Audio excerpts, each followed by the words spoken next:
നമസ്കാരം. റിയാദിൽ നിലവിൽ നടന്നുകൊണ്ടിരിക്കുന്ന ഒരു ഹൈ പ്രൊഫൈൽ തട്ടിപ്പിനെ കുറിച്ചാണ് ഞാൻ ഈ വീഡിയോയിൽ പറയാൻ പോകുന്നത്.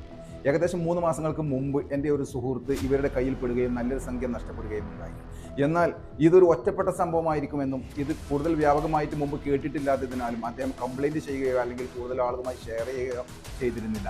എന്നാൽ ഇതേ അനുഭവം മറ്റൊരു മലയാളിക്കും കൂടി ഉണ്ടായി എന്ന് ഞാൻ അറിയുമ്പോഴാണ് ഇതൊരു വ്യാപകമായി ഇപ്പോഴും നടന്നുകൊണ്ടിരിക്കുന്ന ഒരു സംഭവമാണെന്നും ഇതേക്കുറിച്ച് ജനങ്ങളെ ബോധവൽക്കരിച്ചില്ലെങ്കിൽ ഇനിയും ആളുകൾ തട്ടിപ്പിൽ പെടാൻ സാധ്യതയുണ്ട് എന്ന ബോധ്യത്തിൻ്റെ അടിസ്ഥാനത്തിലുമാണ് ചില്ലറക്കാര്യം ഇതൊരു വിഷയമാക്കി നിങ്ങളുടെ മുന്നിൽ അവതരിപ്പിക്കാം എന്ന് തീരുമാനിച്ചത്. So welcome to another episode of Pravasi matters ചില്ലറക്കാര്യം.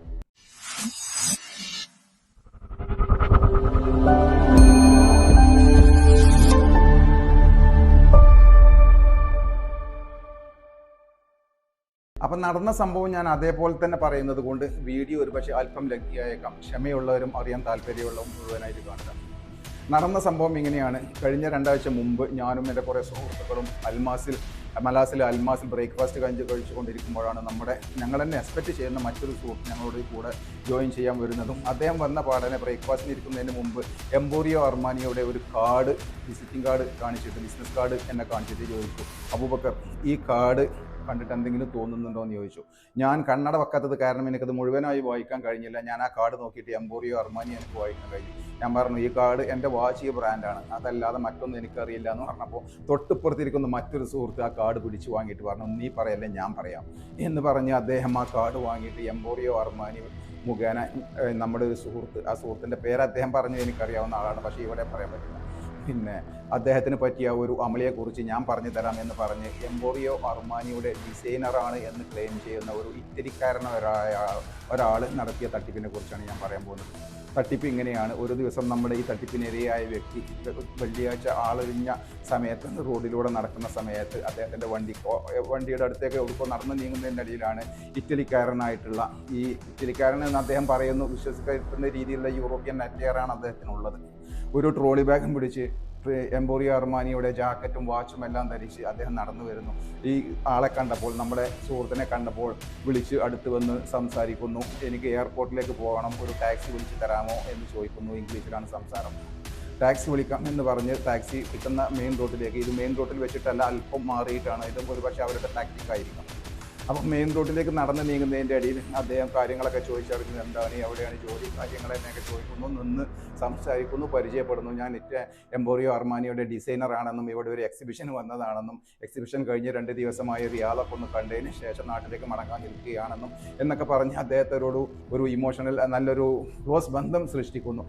അതിന് ശേഷം അദ്ദേഹം ടാക്സി വിളിച്ച് ടാക്സിയൊക്കെ നിർത്താൻ നോക്കുന്നതിൻ്റെ ഇടയിൽ അദ്ദേഹം നിൽക്കുമെന്ന് പറഞ്ഞിട്ട് എന്ത് ചെയ്യുന്നു, ഈ ഡിസൈനർ, അതായത് എംപോറിയോ അർമാനിയുടെ ആള് ബാഗിൽ നിന്നും ഒരു ജാക്കറ്റും, എംപോറിയോ അർമാനിയുടെ ഒരു ജാക്കറ്റും 2-3 സ്പ്രേയും അതേപോലെ തന്നെ ഒരു വാച്ചും, എംപോറിയോ അർമാനിയുടെ തന്നെ വാച്ചൊക്കെ എടുത്തിട്ട് എന്ത് ചെയ്യുന്നു, നമ്മുടെ ഈ സുഹൃത്തിന് കൈമാറുന്നു. ഇതൊക്കെ ഞാൻ എക്സിബിഷന് കൊണ്ടുവന്നതായിരുന്നു, ഞാൻ തിരിച്ചു കൊണ്ടുപോകുന്നില്ല, നിങ്ങളിത് വെച്ചോ എന്നൊക്കെ പറഞ്ഞ് ഒരു ഗിഫ്റ്റായിട്ട് അദ്ദേഹത്തിന് കൊടുക്കുന്നു. ഗിഫ്റ്റായിട്ട് അദ്ദേഹത്തിന് കൊടുത്തിട്ട് പിന്നെ അപ്പോഴേക്കും ഒരു close relation, head to head relation അദ്ദേഹം ഉണ്ടാക്കിയെടുക്കുകയാണ്. ആ റിലേഷൻ ഉണ്ടാക്കിയെടുത്തതിന് ശേഷമാണ് സംസാരം പിന്നീട് തുടരുന്നത്. അപ്പോൾ എംപോറിയോ അർമാനിയുടെ ഡിസൈനറാണെന്ന് പറഞ്ഞപ്പോൾ നമ്മുടെ തട്ടിപ്പിനിരയാലും മലയാളിക്കും ചെറിയ ഒരു ലഡ് കൂട്ടി. അതായത് അദ്ദേഹത്തിൻ്റെ മകൻ ഡിസൈനിങ് എല്ലാം പഠിച്ച് ഒരു ജോലി അന്വേഷിക്കുന്ന ഒരു സമയമാണ്. അപ്പോൾ അദ്ദേഹം നേരെ തിരിച്ച് അദ്ദേഹത്തിനോട് ചോദിക്കുന്നു, എൻ്റെ മോൻ ഡിസൈനറാണ്, പഠിക്കാനും ഒരു ജോലി അന്വേഷിക്കുകയാണ്. അപ്പോൾ എംപോറിയോ അർമാനിയിൽ ഒരു പക്ഷേ ഒരു ജോലി കണ്ടെത്താൻ പ്രയാസമുണ്ടാവും, നിങ്ങൾക്ക് എന്നെ ഹെൽപ്പ് ചെയ്യാമെന്ന് ചോദിക്കുന്നു. അദ്ദേഹം അപ്പം തന്നെ ഹെൽപ്പ് ഓഫർ ചെയ്യുന്നു. ആ രീതിയിൽ ഇനി കാര്യങ്ങൾ എങ്ങനെയൊക്കെ നീങ്ങണം എന്നുള്ള കാര്യങ്ങളെക്കുറിച്ചൊക്കെ പറയുന്നു. അങ്ങനെ കാര്യങ്ങൾ അവർ വളരെയധികം ക്ലോസ് ആവുന്നു. അതായത് അവിശ്വസിക്കാനുള്ള ഒരു സെക്കൻഡ് പോലും ഗ്യാപ്പ് കൊടുക്കാത്ത രീതിയിൽ അദ്ദേഹത്തിൻ്റെ ഗിഫ്റ്റും അദ്ദേഹത്തിൻ്റെ ഓഫറും അദ്ദേഹത്തിൻ്റെ പെരുമാറ്റങ്ങളും എല്ലാം കണ്ടപ്പോൾ നമ്മളെ തട്ടിപ്പിനിരയായ മലയാളി വീണുപോയി എന്ന് തന്നെ പറയാലോ, മൂക്കും കുത്തി വീണുപോയി. ഈ വീണുപോയ മലയാളി ഏതായാലും ടാക്സി ഇന്ന ഭാഗത്തുനിന്ന് അവിടുന്ന് ടാക്സി കാര്യങ്ങളെല്ലാം കിട്ടുമെന്ന് പറഞ്ഞ് ഏകദേശം സെറ്റപ്പായി കിട്ടിയ ഗിഫ്റ്റും കൊണ്ട് മലയാളി തിരിഞ്ഞ് നടക്കുന്നതിൻ്റെ ഇടയിലാണ് അദ്ദേഹം വീണ്ടും ഒന്ന് തിരിച്ചു വിളിച്ചിട്ട് പറയുന്നത്, എൻ്റെ മോൻ്റെ ബർത്ത്ഡേ ആണ്, ഞാൻ ഇന്ന് ഇറ്റലിയിലേക്ക് പോവുകയാണ്, നാളെ എൻ്റെ മോൻ്റെ ബർത്ത്ഡേ ആണ്, എനിക്ക് അവന് കുറേ ഗിഫ്റ്റുകളൊക്കെ വാങ്ങണം, എവിടെയാണ് ഗിഫ്റ്റ് കിട്ടുക, എവിടെ പോയാൽ നല്ല ഗിഫ്റ്റ് കിട്ടും, അവനെ സന്തോഷിപ്പിക്കാൻ പറ്റിയ ഗിഫ്റ്റ് കിട്ടുമെന്ന് ചോദിക്കുന്നു. അപ്പോൾ മലയാളി പറയുന്നു, ഇന്ന് വെള്ളിയാഴ്ചയാണ്, പ്രത്യേകിച്ച് വിളിച്ച സമയത്ത് ഈ ഷോപ്പുകളൊന്നും തുറന്നിട്ടുണ്ടാവില്ല, നിങ്ങൾ ഒന്നുകിൽ വൈകുന്നേരം പോകണം, അതല്ലെങ്കിൽ പിന്നീട് ഒരിക്കൽ പോകുന്ന വൈകി എയർപോർട്ടിൽ മറ്റോ എവിടെന്നെങ്കിലും വാങ്ങിയിട്ട് വേണം പോകാൻ, ഇപ്പോൾ ഗിഫ്റ്റ് ഷോപ്പുകളൊന്നും തുറന്നിട്ടുണ്ടാവില്ല എന്ന് പറയുമ്പോൾ അദ്ദേഹം പറയുന്നു, നിങ്ങളൊരു കാര്യം ചെയ്യൂ, എൻ്റെ ക്രെഡിറ്റ് കാർഡ് പിന്നെ ഈ 2-3 ദിവസത്തെ കണ്ടിന്യൂസ് പർച്ചേസും അതേപോലെ തന്നെ വിഡ്രോവലും കാരണം പിന്നെ ബ്ലോക്ക് ആയിട്ടുണ്ട്, അല്പം കാശ് തന്ന് സഹായിക്കാമെന്ന് ചോദിക്കുന്നു. അദ്ദേഹം ഒന്ന് മടിച്ചു നിന്നെങ്കിലും പേഴ്സ് എടുത്ത് 2000 റിയാൽ എടുത്ത് ഇറ്റലിക്കാരന് കൊടുക്കുന്നു. 2000 റിയാൽ അത് കിട്ടിയല്ലോ. എന്തായാലും നല്ല പെർഫ്യൂം കിട്ടിയിട്ടുണ്ട്, വാച്ച് കിട്ടിയിട്ടുണ്ട്, ജാക്കറ്റ് കിട്ടിയിട്ടുണ്ട്. ഇതെല്ലാം എങ്ങനെ കലക്കൂട്ടി നോക്കിയാലും ബ്രാൻഡ് സാധനമാണെങ്കിൽ 2000 റിയാലിന് മേലെ സാധനം ഉണ്ട് എന്ന് അദ്ദേഹം അനുമാനിക്കുകയും ആ അനുമാനത്തിന്റെ അടിസ്ഥാനത്തിൽ ഒരു 2000 റിയാൽ, പിന്നീട് അദ്ദേഹം എന്നോട് സംസാരിച്ചപ്പോൾ പറഞ്ഞത് അത് ദിർഹമാണോ എന്ന് പോലും ഞാൻ സംശയിക്കുന്നു. 2000 ദിർഹമായിരുന്നോ റിയാലാണോ എന്ന് പോലും എനിക്ക് കൃത്യ ഓർമ്മയില്ല, കാരണം ഞാൻ ദുബായിൽ നിന്ന് വന്നതിന്റെ പിറ്റേന്നാണിത് എന്ന് അദ്ദേഹം പറയുന്നു. അപ്പോൾ ഇന്റർനാഷണലി ട്രാവൽ ചെയ്യുന്ന ഒരു ബിസിനസ് മാൻ ആണ് ഇത് പറ്റിയിട്ടുള്ളതെന്ന് നോക്കണം. അതാണ് ഇവർ ഇമോഷണലി ആയിരിക്കും നമ്മളെപ്പോഴും അവർ കുളത്തിടുക. അപ്പോൾ ആ കുളത്തിലാണ് അദ്ദേഹം, ആ ചൂണ്ടയിൽ അദ്ദേഹം വളരെ വിദഗ്ധമായി വീണു എന്ന് തന്നെ പറയാം. കയ്യിലുണ്ടായിരുന്ന കാശ് 2000 റിയാലും കൊടുത്ത് അദ്ദേഹത്തെ യാത്ര അയക്കുന്നു. ഇദ്ദേഹം കിട്ടിയ ജാക്കറ്റും വാച്ചും പെർഫ്യൂംസും എല്ലാം സന്തോഷത്തോടെ വീട്ടിലേക്ക് മടങ്ങുന്നു. വീട്ടിലൊക്കെ എത്തി തട്ടി നോക്കുമ്പോഴാണ് ലൊഡ വാച്ചും എംപോറിയോ അർമാനിയൊക്കെ വെറുതെ സ്റ്റിക്കർ ഒട്ടിച്ച് നമ്പറിലെ എല്ലാം തട്ടിപ്പോയെന്നുള്ളത്. 2000 റിയാൽ പോയി എന്ന് വെച്ച് കഴിഞ്ഞാൽ ബാക്കി എല്ലാം തട്ടിപ്പിട്ട് നല്ല ഒന്നാം തരം തിരക്കഥയും നല്ല സ്ക്രിപ്റ്റോട് കൂടി അദ്ദേഹം അഭിനയിച്ച് വിജയിപ്പിച്ച് ഇദ്ദേഹത്തെ തള്ളിയിട്ട് കണ്ട് അദ്ദേഹം കഴിച്ചിട്ടായി. ഈ ഒരു സംഭവം നടന്നത് എൻ്റെ കൂടെ ബ്രേക്ക്ഫാസ്റ്റ് ചെയ്യുന്ന ഒരാൾക്കറിയാം, ഞാനറിയില്ല, ഈ ഒരാൾക്കറിയാം. അദ്ദേഹത്തിന് മുമ്പിൽ, ഞങ്ങൾക്ക് മുമ്പിലാണ് ഈ രണ്ടാമത്തെ ആളും ഈ കാർഡും കൊണ്ടുവരുന്നത്. അപ്പോൾ അദ്ദേഹത്തിന് സംഭവിച്ചത് ഏകദേശം ഇതേപോലെ തന്നെയാണ്. അദ്ദേഹം ഇതേപോലെ തന്നെ വൈകുന്നേരം നടന്ന് നീങ്ങുന്നതിൻ്റെ അടിയിൽ അദ്ദേഹം വിളിച്ചു വരുത്തുന്നു, എയർപോർട്ടിലേക്കുള്ള വഴി ചോദിക്കുന്നു, ടാക്സി വിളിച്ച് തരാമെന്ന് ചോദിക്കുന്നു. ഇതെല്ലാം പറഞ്ഞപ്പോഴേക്കും അദ്ദേഹം ബാഗിൽ നിന്നും ആദ്യം ഒരു പെർഫ്യൂം എടുത്ത് അദ്ദേഹത്തിന് കൊടുക്കുന്നു. അത് കഴിഞ്ഞിട്ട് അദ്ദേഹത്തിൻ്റെ ഭാര്യയ്ക്കൊന്ന് കൊടുക്കുന്നു. അത് കഴിഞ്ഞിട്ട് അദ്ദേഹത്തിൻ്റെ മോൾക്കൊന്ന് കൊടുക്കുന്നു. മാഷാല്ലാ, നിങ്ങൾ 3-4 ഫാമിലി ആളുകളുണ്ടോ, എല്ലാവർക്കും തരാമെന്ന് പറഞ്ഞാണ്ട് അദ്ദേഹം പെർഫ്യൂംസ് കൊടുക്കുന്നു. ഇതെല്ലാം എടുത്തു കൊടുത്തിട്ട് കാര്യങ്ങളൊക്കെ ചോദിച്ചറിയുന്നു, സംസാരിക്കുന്നു. ഒരു ഇമോഷണൽ, ഞാൻ പറഞ്ഞ പോലെ തന്നെ ഒരു നല്ലൊരു ബന്ധം ഉണ്ടാക്കിയെടുക്കുന്നു അദ്ദേഹം. ഈ ഒരു ബന്ധം ഉണ്ടാക്കിയെടുക്കുമ്പോഴാണ് നമുക്ക് ഇതൊരു തട്ടിപ്പാണോ എന്ന് ചിന്തിക്കാൻ നമ്മുടെ മനസ്സ് ട്രിഗർ ചെയ്യൂല.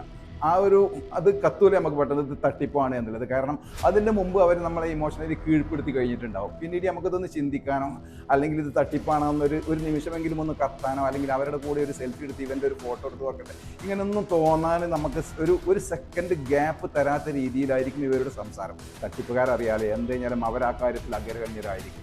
അതിൻ്റെ ആ അട്ടൻ്റെ ബുക്കുകൾ കണ്ട ആളുകാരായിരിക്കും അവർ. അതുകൊണ്ടാണല്ലോ അവർ വിജയിച്ച് മുന്നോട്ട് പോകുന്നത്. നമ്മളെപ്പോലത്തെ ആളുകൾ ആദ്യമായിട്ട് ഒരാളെ കാണുമ്പോഴായിരിക്കും നമ്മളതിൽ മുക്കുകുത്തി വീണും പോകുന്നത്.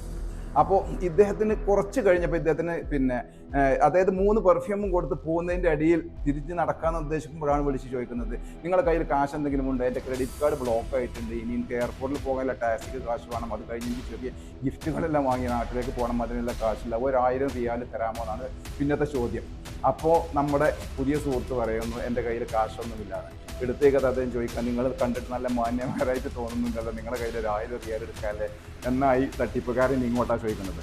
പക്ഷെ തിരിച്ച് അതിലും വലിയ മാന്യനായിട്ടാണ് നിങ്ങളെ കാണുന്നത്, നിങ്ങളുടെ കയ്യിൽ എന്താ ഇല്ലേ എന്ന് ചോദിക്കാൻ ഇദ്ദേഹത്തിന് ആ സമയത്ത് തോന്നിയില്ല. ഞങ്ങൾ സംസാരിച്ചപ്പോൾ അദ്ദേഹം പറയാണ് ഞങ്ങൾക്ക് അങ്ങനെ ചോദിക്കാമായിരുന്നു. അപ്പം രണ്ടാമതൊരാളെയും വീഴ്ത്താൻ അദ്ദേഹം ശ്രമിച്ചെങ്കിലും ചെറിയൊരു ജാഗ്രത ഉണ്ടായത് കാരണം, അദ്ദേഹത്തിന് ഒന്ന് ട്രിഗർ ചെയ്തത് കാരണം അദ്ദേഹം എന്ത് ചെയ്തു, ആ ഗിഫ്റ്റുകളെല്ലാം തിരിച്ച് അദ്ദേഹത്തിന് കൊടുത്തിട്ട് എൻ്റെ കയ്യിൽ കാശും തരാനല്ല, എനിക്ക് നിങ്ങളുടെ ഗിഫ്റ്റും വേണ്ട, മാസലാമെന്നും പറഞ്ഞിട്ട് അദ്ദേഹം നടന്നു നീങ്ങിയാനുണ്ടായത്. 2 പേർക്ക് ഇത് സംഭവിച്ചപ്പോഴാണ് ഇതൊരു നടന്നുകൊണ്ടിരിക്കുന്ന തട്ടിപ്പാണ്. 3 മാസത്തെ ഗ്യാപ്പിൽ 3-3.5 മാസത്തെ ഗ്യാപ്പിലാണ് ഇത് സംഭവിക്കുന്നത് കൊണ്ട് തന്നെ ഇപ്പോഴും റിയാദിൽ അദ്ദേഹം ഉണ്ട് എന്നും ഈ തട്ടിപ്പുകൾ നടന്നുകൊണ്ടിരിക്കുന്നുണ്ട് എന്ന് മനസ്സിലാക്കിയതിൻ്റെ അടിസ്ഥാനത്തിലാണ് ഈ വിഷയം ചില്ലറ കാര്യത്തിലൂടെ മലയാളി പ്രവാസികളെയും നമ്മുടെ പ്രവാസി സുഹൃത്തുക്കളെയും അറിയിക്കാം എന്ന് ചില്ലറക്കാരും തീരുമാനിക്കുകയും അതിനടിസ്ഥാനത്തിലാണ് ഞാൻ ഈ വീഡിയോ ചെയ്യുന്നതും. തീർച്ചയായിട്ടും ജാഗ്രത പാലിക്കുക. തട്ടിപ്പുകാർക്ക് ഇന്ന നാഷണാലിറ്റി എന്നില്ല, ഇന്ന കളർ എന്നില്ല, ഇന്ന രാജ്യക്കാരൻ എന്നില്ല, ഇന്ന ആളെ പറ്റിക്കുക എന്നുമില്ല. അവരുടെ കണ്ണിൽ തോന്നുന്ന ഏത് ഇരയെ വീഴ്ത്താമെന്ന് അവർക്ക് കൃത്യമായിട്ട് മനസ്സിലാകും. ഏതാണ് തട്ടിപ്പുകാരൻ എന്ന് നമുക്ക് മനസ്സിലായില്ലെങ്കിലും ഇര ഏതാണ് എന്ന് വേട്ടക്കാരന് കൃത്യമായിട്ടറിയാം. അതുകൊണ്ടാണ് അവർ നമ്മളെപ്പോലുള്ള ഇരകളെ പെട്ടെന്ന് വീഴ്ത്തുന്നത്. പക്ഷേ ഈ വരുന്നത് തട്ടിപ്പുകാരനാണ് എന്ന് മനസ്സിലാക്കാൻ നമുക്ക് കത്തി വരുമ്പോഴേക്കും തട്ടിപ്പുകാരൻ നമ്മളെ കീഴ്പ്പെടുത്തിയിട്ടുണ്ടാവും. അതുകൊണ്ട് ജാഗ്രത പാലിക്കുക.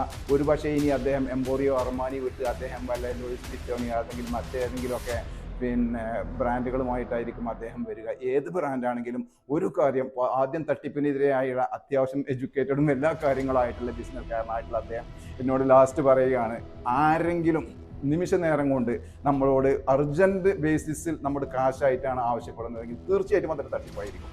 അത് നമുക്ക് ഫോണിലൂടെ ആണെങ്കിലും മറ്റേതെങ്കിലും ബാങ്കിലേക്ക് ട്രാൻസ്ഫർ ആണെങ്കിലും മറ്റേത് രീതിയിലാണെങ്കിലും നമുക്ക് ചിന്തിക്കാനും അല്ലെങ്കിൽ നമുക്ക് ആലോചിക്കാനും ഒന്നും ഇടതരാത്ത രീതിയിൽ കാശാണ് ചോദിക്കുന്നതെങ്കിൽ തീർച്ചയായിട്ടും മനസ്സിലാക്കുക അതൊരു തട്ടിപ്പായിരിക്കും. ഒരാളെയും കാശ് കൊടുത്ത് സഹായിക്കരുത്. അദ്ദേഹത്തിന് ഭക്ഷണത്തിനാണ് തണ്ടുന്നതെങ്കിൽ അവന് ഭക്ഷണം വാങ്ങിക്കൊടുക്കുക, ടാക്സിക്കാണ് തന്നിട്ടുണ്ടെങ്കിൽ ഒരു ടാക്സി പിടിച്ച് ഏർപ്പാടാക്കിയ ടാക്സിൻ്റെ കാശ് കൊടുക്കുക.